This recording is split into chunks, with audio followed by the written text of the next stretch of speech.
11 ദിവസം വാർ പൂർത്തിയായി.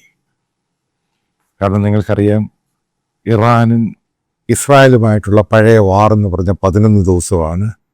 ഈ വാറും തന്നെ അമേരിക്കയും ഇസ്രായേലും ജോയിൻ്റ് ആയിട്ട് ഇറാനെതിരെ ചെയ്യുന്ന വാറും ഏകദേശം 11 ദിവസം പൂർത്തിയായി. അപ്പം രണ്ടിൻ്റെ വ്യത്യാസം നിങ്ങൾക്കറിയാം. അമേരിക്ക ഇപ്രാവശ്യം ഫുൾ ഫ്ലഞ്ച് ആയിട്ട് ഇൻവോൾവ് ആണ്, ഗൾഫ് വാറിനേക്കാളും കൂടുതലായിട്ട്. അതിലേറ്റവും പ്രധാനമെന്ന് പറയുന്നത്, നേരത്തെ പല വീഡിയോയിലും നിങ്ങൾക്കറിയാവുന്ന കാര്യമാണ്, അലി ഖമേനി മാറ്റപ്പെട്ടു, ആ റിജീമിൻ്റെ പല ആൾക്കാരും മാറ്റപ്പെട്ടു, അതിൻ്റെ കമാൻഡേഴ്സ് മാറ്റപ്പെട്ടു. അവർ പുതിയൊരു ഖമൈനിയെ തിരഞ്ഞെടുത്തു. ഇനി അയാളുടെ ഫർദറായിട്ട് അയാൾ ഇനി രക്ഷപ്പെടുമോ എന്നുള്ള കാര്യങ്ങളൊക്കെ വരാനുള്ള 1-2 ദിവസത്തിനുള്ളിൽ നമുക്ക് മനസ്സിലാക്കാൻ സാധിക്കും. അയാൾക്ക് ലൈഫ് ഉണ്ടോ ഇല്ലയോ, അതോ അയാൾ തട്ടിക്കൂതെ കളഞ്ഞു. അപ്പോൾ അത് ഫർദറായിട്ട് നടക്കുന്ന കാര്യം. അതിനെപ്പറ്റി പിന്നീട് അതിന് ശേഷം മറ്റൊരു വീഡിയോയിൽ പറയാം.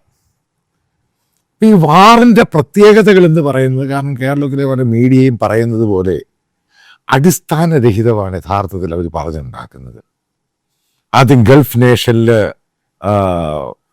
ഇന്ത്യയിലെ പല മീഡിയയും പറഞ്ഞു ബുർജ് ഖലീഫിനെ അടിച്ചു, അവിടെ അടിച്ചു, ഇവിടെ അടിച്ചു, അവിടെ പാക പ്രശ്നമാണ്, തീ കത്തുന്നു, കുവൈറ്റ് തീ കത്തുന്നു, ദുബായ് തീ കത്തുന്നു, ആ സംഭവങ്ങളൊക്കെ പറഞ്ഞു. നിങ്ങൾ മനസ്സിലാക്കണം, ആദ്യത്തെ ഒരു പ്രശ്നം ഉണ്ടായിരുന്ന ഈ രാജ്യങ്ങൾക്ക് എങ്ങനെയാണ് എയർ ഡിഫൻസ് സിസ്റ്റം വർക്ക് ചെയ്യുന്നത്.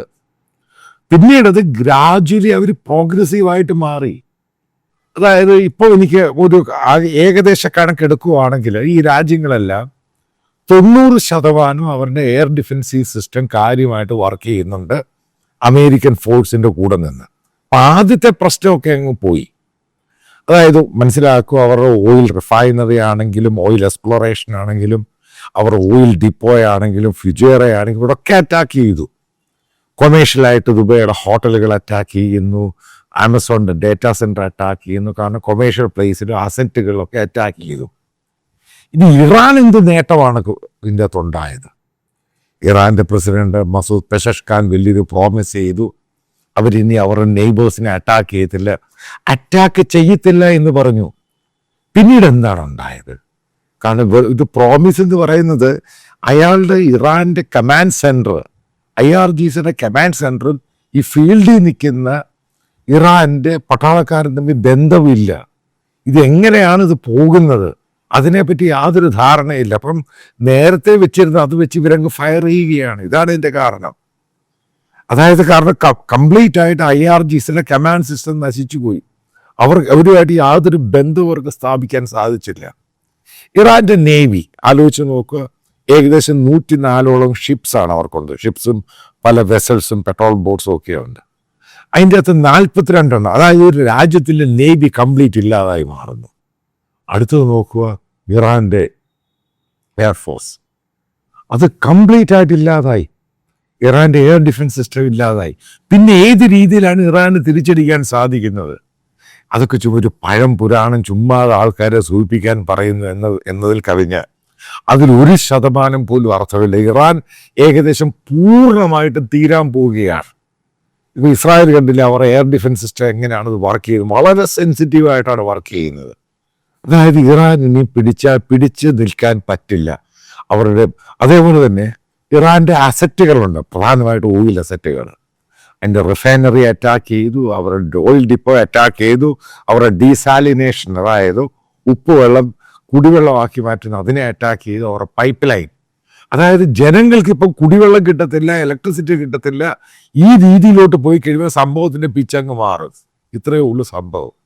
അതുകൊണ്ട് തന്നെയാണ് അമേരിക്കൻ പ്രസിഡന്റ് പറഞ്ഞ വാറിനൊരു റിസൾട്ട് ഉണ്ടാകും, അതിൻ്റെ ഇത്ര ദിവസം എടുക്കും. ഈ 2ആഴ്ചയ്ക്കുള്ളിൽ തന്നെ ഈ സാധനം തീരും.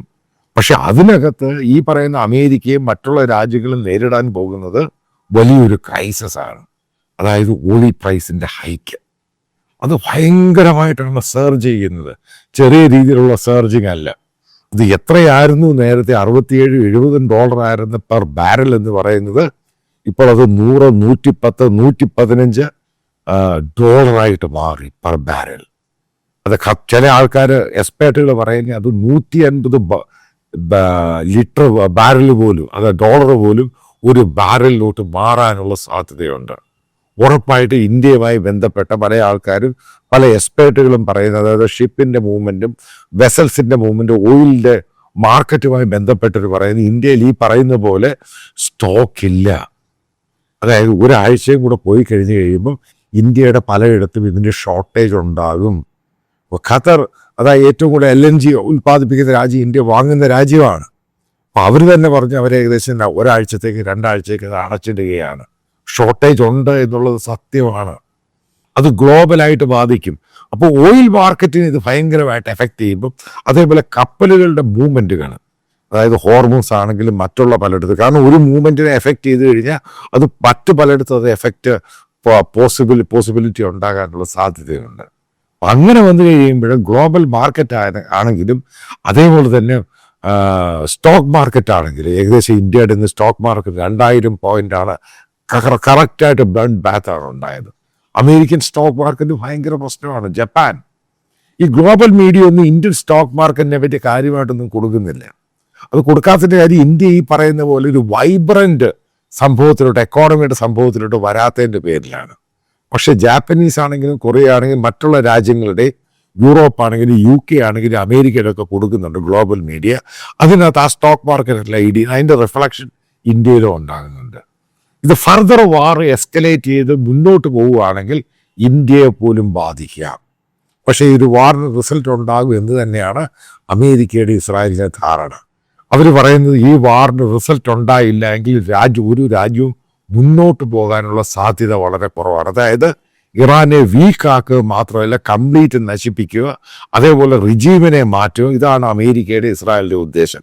അതിനനുസരിച്ചാണ് ആദ്യം പിന്തുണ കൊടുക്കാതിരുന്ന യൂറോപ്യൻ രാജ്യങ്ങൾ ഇപ്പോൾ അമേരിക്കയ്ക്ക് പിന്തുണ കൊടുക്കുകയാണ്. അല്ലെങ്കിൽ റഷ്യൻ വിഷയത്തിൽ അമേരിക്ക പിണങ്ങുമെന്നുള്ള ഈ രാജ്യത്തിന് കൃത്യമായിട്ട് അറിയാം. അതുകൊണ്ടാണ് യൂറോപ്യൻ രാജ്യങ്ങൾ പ്രത്യേകിച്ച് ബ്രിട്ടൻ ആണെങ്കിൽ പിന്തുണയായിട്ട്, അമേരിക്കയ്ക്ക് പിന്തുണയായിട്ട് പുറകിൽ നടക്കും. ഇത് നമ്മൾ ഇതിൻ്റെ അകത്ത് മറ്റൊരു സംഭവം എടുക്കുകയാണെങ്കിൽ, അമേരിക്കൻ സേന ഇറാനിൽ വരാനുള്ള സാധ്യത തള്ളിക്കളയാൻ സാധിക്കത്തില്ല.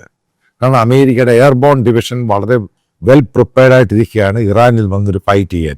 അമേരിക്കയ്ക്ക് ഇതിൻ്റെ എക്സ്പീരിയൻസ് ഉണ്ട്. അതായത് ഒരു ദ്വീപാണ്, ഇങ്ങനെയുള്ള സംഭവത്തിൽ അവർക്ക് എങ്ങനെ ഇത് ചെയ്യണമെന്നും, അവർ ഗൾഫ് വാറിൽ ഇറാഖിലാണെങ്കിൽ അതേപോലെ തന്നെ സെക്കൻഡ് വേൾഡ് വാറിൽ എങ്ങനെയാണ് ഫ്രാൻസിലെത്തിയത് ജർമ്മൻ സേനയെ ഓടിക്കാൻ വേണ്ടി, അതിനകത്ത് അമേരിക്കൻ സേന വെൽ എക്സ്പീരിയൻസ്ഡ് ആണ്.